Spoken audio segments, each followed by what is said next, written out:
આજે આપણે બનાવશું બટાટાની ચિપ્સનું શાક. તેલ ગરમ થઈ ગયું, બટાટાની ચિપ્સ તળી લઈશું.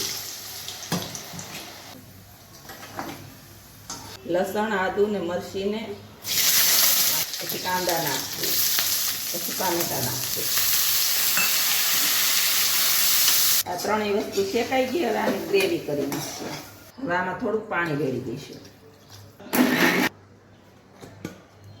ગ્રેવી તૈયાર. તેલ નાખી દઈશું કડાઈમાં. તેલ ગરમ થઈ ગયું, રાઈ નાખી દઈશું, લીમડો નાખી દઈશું. હવે ગ્રેવી નાખી દઈશું. ધાણા પાવડર ને શાક મસાલો. હવે આમાં લાલ મરચું નાખી દઈશું, હળદર નાખી દઈશું, સ્વાદ પ્રમાણે મીઠું નાખી દઈશું. ચિપ્સ નાખી દઈશું, બટાટાને ધાણા નાખી દઈશું.